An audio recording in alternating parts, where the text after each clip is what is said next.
इतने इतने संप्रदाय कैसे हो गए? ऐसे ऐसे व्यक्तियों की महत्वाकांक्षा से ही हुए हैं जो सोचते हैं कि संसाधन हमारे हाथ में हो, चेले मेरे हों। मेरे चेले के रूप में जो सोचते हैं ना, वे लोग सारा उपद्रव खड़ा किए हैं इस दुनिया में। और वो अपना अपना, उनकी भी एक पॉलिटिकल पार्टी है एक तरह से, जो इस तरह से सोचते हैं वो भी एक राजनीतिक एजेंडा ही चला रहे हैं। नहीं तो जो सनातन धर्म में कहा गया है, जब तुम वही बात कह रहे हो तो फिर अलग क्यों करोगे? तो उसमें से किसी एक चीज़ को ले लिया, जैसे निरंकारी पंथ है, वो कहने लगा ईश्वर निराकार है। अरे ईश्वर निराकार है तो ईश्वर साकार भी तो है। अगर ईश्वर निराकार ही खाली होगा, ईश्वर साकार नहीं होगा, तो वह ईश्वर पूर्ण कैसे होगा? उस ईश्वर को सर्वशक्तिमान कैसे करेंगे जो ईश्वर आकार ही नहीं ले सकता? तो उन्होंने बस एक एक चीज़ को कोई पकड़ लिया, बस एक एक संप्रदाय बना लिया, फिर उसको धर्म बनाने में लगे हुए हैं। ये जो है अभी सिख धर्म जो है वो कहते हैं हम लोग अलग धर्म है। हालांकि हम लोग का संविधान में है कि बौद्ध हैं, जैन हैं, सिख हैं, हिंदू हैं, ये सब हिंदू के ही तहत आते हैं। लेकिन वे लोग अपनी पूजा पद्धति अलग किए हुए हैं और यह मानते हैं कि हम लोग अलग हैं, जबकि ना गुरु नानक के उपदेश उस तरह के थे और न ही गुरु गोविंद सिंह जी ने ऐसा किया था कि एक अलग ही उसको बना दिया जाए। तो हिंदुओं की रक्षा के लिए जो चीज़ बना, और भक्ति योग के हिसाब से गुरु नानक जी ने बात की तो उसको उन्होंने सतनाम की बात की थी। हाँ, तो जो सतनाम की बात की थी, सत्यनाम सत्यनाम, तो ये तो पहले से चलता आ रहा था। तो इसमें क्या विलक्षण था भाई कि तुम उसके लिए अलग ही धर्म की बात कर रहे हो? अब ये मानते हैं हमारा अलग धर्म हो, कहते हैं हमारा अलग कैलेंडर भी होना चाहिए। तो ये धीरे धीरे सब इसी से एक एक मत निकलते गए, वे भी धर्म बनते गए। यही चलता आ रहा है, इससे हिंदू कमज़ोर होता गया, आज सिकुड़ता जा रहा है। पहले एक समय था जबकि सनातन धर्म का ही अस्तित्व था, जिसको कि विदेशों में पगान कहा जाता, पगान रिलीजन कहते थे वे लोग। चाहे जर्मनी में रहा हो, चाहे इटली में रहा हो, सब पगान कहा जाता था। और अरब वगैरह में भी थे। तो वहाँ पर जो है मोहम्मद साहब के जो चाचा थे वे तो खुद ही वहाँ के पुजारी थे, जो मक्केश्वर महादेव मंदिर था, जिसको काबा कहा जाता है, मक्का कहा जाता है। तो उन्होंने उसका कत्ल किया और उसके बाद जो है अपना ये सब बनाना शुरू किया। जितने भी यहूदी और ईसाई थे वे सब भी पहले सब सनातनी ही थे, लेकिन वे अलग अलग संप्रदाय इकट्ठा करते गए, बनाते गए और बांटते बांटते बांटते हालत ये हो गई है कि आज यह समझना बड़ा मुश्किल काम हो रहा है कि वास्तव में हिंदू है कौन। हिंदू कौन है इसकी परिभाषा भी लोग हिंदू होकर के खुद भी नहीं जान रहे हैं। कुछ लोग पे पूछेंगे तो कहेंगे हिंदू वह है जो सिंधु नदी के किनारे रहता है, सिंधु नदी के आसपास जो रहते हैं जो क्षेत्र में, वे लोग हिंदू हैं। इस तरह हिंदू की परिभाषा को भी विकृत कर दिए, नदी से उसको सिर्फ जोड़ दिए, जबकि वो नदी से जुड़ा हुआ शब्द नहीं है। हिंदू भी बहुत पुराना शब्द है और इतना पुराना शब्द है कि स्वयं वेद व्यास ने इसका प्रयोग किया था। जब वो वेद व्यास गए थे ईरान, उस समय उन्होंने इसका प्रयोग किया था। वहाँ पर वहाँ अवेस्ता का करके एक ग्रंथ है, जैन अवेस्ता इसको कहते हैं, वो फारसी का बहुत पुराना ग्रंथ है, उसमें इसका विवरण दिया हुआ है। तो वो उस समय की बात थी। और हिब्रू भाषा में, बाइबल में भी लिखा हुआ है, होदू का करके लिखा हुआ है हिंदू को, काफ़ी पुराना है। चाइनीज़ साहित्य में भी ईदू का करके हिंदू को संबोधित किया गया है। तो ये लोग कह रहे नहीं, ये तो जो है फारसी शब्द है, चोर डाकू के अर्थ में है। इसको ज़्यादा जो है ये आर्य समाज वाले ज़्यादा इसको इस चीज़ को बढ़ाए। वो 1965 में वह जो डिक्शनरी छपी थी फारसी में, जिसको ले करके बहुत बवाल मचाया गया है। क्योंकि मुसलमान कभी भी आपको अच्छा तो कहेगा नहीं। इस्लाम ने आज तक किसी को अच्छा कहा है तो कोई शब्द निकाल कर दिखा दे। इस्लाम सदैव बुरा ही कहता है दूसरों को, तो जाहिर सी बात है वो हिंदू को भी बुरा कहेगा। लेकिन उस समय जो हिंद शब्द का जो प्रयोग होता था वह बहुत अच्छा प्रयोग होता था। इस्लाम के पहले जो आप देखेंगे हिंद का शब्द वो अरब में भी प्रचलित था। तो वहाँ पे गजवाए हिंद की बात होती थी। हिंद वहाँ पर एक राष्ट्र के रूप में प्रयोग किया जाता था, तो गजवाए हिंद की बात होती थी। मोहम्मद साहब भी कह देते हैं कि वहाँ हिंद से अच्छी हवाएं आ रही है। तो जाहिर सी बात है उस वक्त हिंद शब्द लोकप्रिय था। ये अभी हाल फिलहाल का शब्द नहीं है जो कहते हैं चोर डाकू। चोर डाकू तो तब हो गए जब ईरान वाले जो है वो मुस्लिम बन गए। जब तक वे मुस्लिम नहीं बने थे तब तक हिंदू का अर्थ चोर डाकू नहीं था। जब मुस्लिम बन गए तो अर्थ हो गया चोर डाकू। तो उनके चोर डाकू कहने से तो चोर डाकू हो नहीं जाएगा। तो किसी के बारे में अपशब्द बोल देने से वह जो है पतित नहीं हो जाता है। तो उन्होंने ऐसा ही करने की कोशिश किया। लेकिन हम लोग को अब समझना है कि हम लोग को अब यहाँ से यात्रा कैसे आगे बढ़ानी है। जो संगठित होने की बात है, भारत की जो समृद्धि है वो हिंदुओं की वजह से ही है, अन्यथा भारत समृद्ध नहीं होता। और क्यों हिंदुओं की वजह से है, इसके क्या कारण है? इसका कारण यह है कि हिंदुओं में आज़ादी है। हिंदू एक ऐसा धर्म है जो आज़ादी देता है, यानी आप कुछ भी सोच विचार कर सकते हैं, तर्क वितर्क कर सकते हैं, और विज्ञान तभी आगे बढ़ता है जब आज़ादी हो। इसीलिए हिंदुओं में विज्ञान का विकास हुआ। इसलिए यहाँ पर पहले बहुत सारे शोध हुए, ऋषि महर्षियों ने बहुत सारे खोज किए। बाद में इसका पतन क्यों हुआ? जब इनको अपने पर भरोसा नहीं रहा, जब मुस्लिम आक्रांताओं ने यहाँ पर कब्जा कर लिया, जब अंग्रेज़ों ने कब्जा कर लिया, तो फिर जो है इनकी बुद्धि जाम हो गई, डर गए, गुलाम मस्तिष्क हो गया। गुलाम मस्तिष्क जो है सोच नहीं पाता। लेकिन धर्म के हिसाब से तो पूरी आज़ादी है सोचने की। आप आलोचना कर सकते हैं राम की भी, कृष्ण की भी, गीता की भी, वेद की, कुरान की, जिसकी चाहे उसकी आलोचना कर सकते हैं, यहाँ कोई रोक टोक नहीं है। लेकिन उनके यहाँ रोक टोक है कि आप आलोचना नहीं कर सकते हैं, आप उसकी सिर्फ प्रशंसा कर सकते हैं। कुरान की सिर्फ प्रशंसा करेंगे, बाइबल की सिर्फ प्रशंसा करेंगे, नहीं तो आपको मार दिया जाएगा।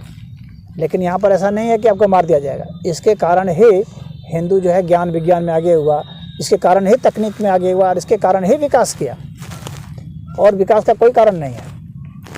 आज जो पश्चिम देशों में आप विकास देखते हैं, भौतिक विकास, वह इसलिए हुआ कि वहाँ भी रेनेसां आया था, जिसमें कि यह हुआ कि भाई सुधार किया जाए, क्योंकि बाइबल जो है उसमें खाली अवैज्ञानिक बातें भरी हुई हैं। उसके खिलाफ में वहाँ पर बुद्धिजीवी खड़े हुए और पादरियों के खिलाफ में बोलना शुरू किया, बाइबल के खिलाफ में बोलना शुरू किया। उन लोगों ने बलिदान भी दिया, मारे भी गए बहुत, लेकिन उन्होंने जारी रखा। तो जब उन्होंने जारी रखा, उसमें सुधार हुआ, तो वहाँ के लोग फिर ज्ञान विज्ञान में आगे जाने लगे, क्योंकि अब वे कट्टरपंथी नहीं रह गए। कट्टरपंथी जब भी रह जाएगा तब जो है वो विनाश ही लाएगा, विकास वो नहीं कर सकता है, क्योंकि उसकी बुद्धि ब्लॉक हो जाती है। वह कहता है बस मान लो, और हम लोग के धर्म में मानने की बात कहीं नहीं है। सनातन धर्म में है मानो नहीं जानो। मानने का तुम अगर एक रेखा को कह दोगे कि मान लो कि यह रेखा गंगा है, तो क्या वह गंगा हो जाएगी? बिल्कुल नहीं होगी। तो मान लिया कि ईश्वर वहाँ रहता है, तो ऐसा क्या ईश्वर वहाँ रह जाता है? ये कैसे सिद्ध होगा? तो यहाँ पर सिद्ध करने की बात है, यानी तर्क की बात है, और उसको अनुभूत करने की बात है, यानी तप करने की बात है। तो तर्क और तप ये जो है सनातन धर्म का मर्म है, जो कि उनमें नहीं है। उनमें तो है कि जो लिख दिया गया है ग्रंथ में उसको ही मानना है, और इसी कारण वे विकास नहीं कर पाए। ईसाइयों का जो विकास थोड़ा हुआ बस इसी कारण से हुआ कि वहाँ के बुद्धिजीवियों ने भी काफ़ी संघर्ष किया, और वे तर्क वितर्क करते हैं, इसलिए वे उतने कट्टर नहीं हैं जितने कि मुस्लिम लोग कट्टर हैं। इस्लाम जो है बस वह सिर्फ तलवार के ही बल पर फैल रहा है, और डाका के बल पर फैल रहा है, और अब उसका अंत आ रहा है, क्योंकि जब से इंटरनेट शुरू हुआ है तब से इतना वैचारिक हमला हो रहा है उस पर कि अब वो अपने को डिफेंड नहीं कर पा रहा है। आप देख रहे होंगे एक्स मुस्लिम सब कितना ज़्यादा आलोचना कर रहे हैं, और कोई मौलाना मौलवी जो है जवाब देने के लिए डिबेट में नहीं आ रहा है, क्योंकि वो जानता है कि हम हार जाएंगे, क्योंकि हमने सारे उल्टी पुल्टी बातें लिख रखी हैं और वे सब एक्सपोज हो गई हैं। अब हर व्यक्ति जो है कुरान को पढ़ सकता है, हदीस को पढ़ सकता है, क्योंकि इंटरनेट पर सब उपलब्ध है। पहले था कि नहीं पढ़ सकते, अब अनुवाद भी उपलब्ध है। पहले था कि सिर्फ अरबी में लिखा हुआ है, अब तो हर भाषा में लिखा हुआ है। कोई पढ़ के समझ लेगा कि इसमें कौन सी बात है, सही है गलत है। तो गीता भी उपलब्ध है, बाइबल भी उपलब्ध है, सब उपलब्ध है आज। तो इंटरनेट ने एक क्रांति की है, वैचारिक क्रांति हुई है, और इस क्रांति का परिणाम क्या होगा? यह क्रांति तो है, वैचारिक क्रांति हुई है, लोगों में जागृति आई है, परंतु जो कट्टरपंथी है, जो समाज के ऊपर अपना होल्ड रखते हैं, वे मान नहीं रहे। अभी आपने देखा कि ईरान में क्या हुआ, हिजाब को लेकर के आंदोलन हुआ, वहाँ मौलवी मौलाना सब जो है कितने लड़कियों को, औरतों को मार दिए, कितने आदमियों को मार दिए। अभी भी आंदोलन चल ही रहा है। तो वहाँ वे हिजाब उतारने को लेकर के वो कर रहे थे, और वे कह रहे हैं उतारने नहीं देंगे। भारत में जो है कह रहे हैं हम लोग हिजाब पहनेंगे, क्योंकि उनको वैर हिंदुओं से है। तो हिंदू सब जिस चीज़ से चिढ़ जाएं वही वो काम करना चाहते हैं। तो यह जो संघर्ष है ये चलता रहेगा। अफ़गानिस्तान इतना बढ़िया से चल रहा था, तालिबानियों ने कब्जा कर लिया, अब अफ़गानिस्तान की हालत कितनी ख़राब हो गई है, दुर्दिन उसके आ गए, खाना जुटाना मुश्किल हो गया। तो वहाँ पर दुर्गति क्यों आ रही है? क्योंकि वे इस सिद्धांत को फॉलो कर रहे हैं जिस सिद्धांत में समृद्धि नाम की चीज़ नहीं है। भारत जो है समृद्ध हो सकता है हिंदुओं से ही, इसीलिए संगठित हिंदू समृद्ध भारत का जो आप लोगों ने नारा दिया है वह बहुत अच्छा नारा है। थोड़ा आगे खिसका दीजिए। तो संगठित हम होंगे तो समृद्ध होंगे, और इसीलिए समृद्ध होंगे क्योंकि हम लोगों ने वैचारिक आज़ादी दी हुई है, वैचारिक स्वतंत्रता है हम लोगों की, और यही स्वतंत्रता जो है हम लोग की ताकत है, हम लोग की वास्तविक ताकत ये स्वतंत्रता है। इस स्वतंत्रता के बल पर ही हम लोग जो है संगठन तैयार करें और हम लोग को बताएं कि स्वतंत्रता क्यों जरूरी है, महिलाओं के लिए भी जरूरी है। नहीं तो दुर्गति होगी, वही श्रद्धा जैसा काट दिए जाएंगे, तो दुर्गति हो जाएगी अगर स्वतंत्रता नहीं रहेगी तो। हाँ, लेकिन स्वतंत्रता के साथ साथ क्या चाहिए? विवेक चाहिए। स्वतंत्रता तो है, लेकिन हमें किस दिशा में बढ़ना है यह भी हमारे लिए ज़रूरी है। तो यह भी ज़रूरी है कि हम स्वतंत्रता का उपभोग करें, लेकिन अपने कर्तव्य को भी समझें और खतरों को भी समझें कि खतरे कहाँ कहाँ से हैं, और खतरों को समझ करके हम तैयारी भी करें और अपने बल पर तैयारी करें, गवर्नमेंट के बल पर कभी नहीं। अपने गवर्नमेंट तो बदल जाएगी, फिर क्या करेंगे? अभी बंगाल में तो ममता की सरकार है, तो वहाँ के हिंदू तो बेचारे हो जाएंगे, लेकिन इतनी संख्या है, अगर वे संगठित होते तो मुकाबला कर सकते थे। अब संगठित नहीं है तो क्या कहते? चलो भागो यहाँ से, मारे जा रहे हैं। अरे मारे जा रहे हैं, मुकाबला करो, ऐसे भी मारे जा रहे हो, वैसे भी मारो, मुकाबला करो। भाग करके कहाँ जाओगे? भाग के वहाँ से उत्तर प्रदेश आओगे, उत्तर प्रदेश सरकार बदल जाएगी, फिर कहाँ जाओगे भाग के? हरियाणा जाओगे, सब लोग एक ही जगह इकट्ठे हो जाएंगे क्या? तो जहाँ है वहाँ से मुकाबला करें, और मुकाबला करने के लिए संगठन चाहिए, मुकाबला करने के लिए हथियार भी चाहिए, क्योंकि मौके पर हथियार ही काम आता है। एकाएक कोई हमला कर देगा तो सिर्फ हमें ही बचना है, हम वहाँ रो करके नहीं बच सकते, दया की भीख मांग के गिड़गिड़ा के नहीं बच सकते। तो जाहिर सी बात है हमारे पास शौर्य भी होना चाहिए, हमारे पास बल भी होना चाहिए।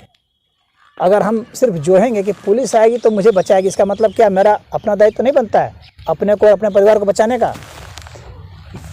पुलिस के बल पर जो सोचते हैं हम बचेंगे ना, वे जिंदा ज़्यादा दिन तक नहीं रहेंगे, उनका अंत हो जाएगा, निश्चित गारंटी समझ लीजिए। आपको बचना है तो अपने बल पर बचना है। हर कौम जो बचती है और बढ़ती है वो अपने बल पर बढ़ती है और बचती है। तो अपने बल पर बचना है, आपको अपनी ताकत हासिल करनी पड़ेगी। देखिए, हर तरह की ताकत काम आती है अलग अलग समय में। आपकी आर्थिक ताकत भी कहीं काम आएगी, कहीं आपकी सरकार की ताकत भी काम आएगी। सरकार नहीं है तो आपका धन भी कहीं काम आ जाएगा, कहीं आपका पैरवी भी काम आ जाएगी। और जब कुछ भी काम नहीं आएगा तो आपके पास अपने हाथ हैं, अपना पुरुषार्थ है, अपने बल पर। एक ये जो कुत्ता यहाँ खड़ा है, अगर इसके ऊपर कोई हमला करेगा तो अपने बल पर रक्षा करेगा, गवर्नमेंट को नहीं पुकारेगा। तो कहने का मतलब है कि कोई भी जानवर है, मनुष्य भी एक जानवर ही है। हम लोग को बचने के लिए अपने बल पर ही कुछ करना होगा। तो एक व्यक्ति को, एक परिवार को, एक समाज को अपने बल पर खड़ा होना होता है। और जब अपने बल की बात कर रहे हैं तो आप अपने पास सुरक्षा का इंतजाम रखिए। आपके घर में कितने हथियार हैं जो आप रखते हैं? आप देखिए कि क्या मैं बच सकता हूँ, क्या इन हथियारों के बल पर अगर कोई हमला कर दे तो क्या मैं अपने को बचा सकता हूँ? आपके जितने भी देवी देवता हैं वे हथियार रखे हुए हैं, क्यों रखे हुए हैं? फालतू का थोड़ी रखे हुए हैं। वह एक प्रतीक है कि तुम लोग जो है अपनी सुरक्षा अपने से करो, अपने पास हथियार रखो, अस्त्र शस्त्र रखो। हर समय शास्त्र नहीं बचाएगा। बड़े बड़े ज्ञानी जो होते हैं ना, जब तलवार का रख दिया जाता है तो सब ज्ञान खत्म हो जाता है।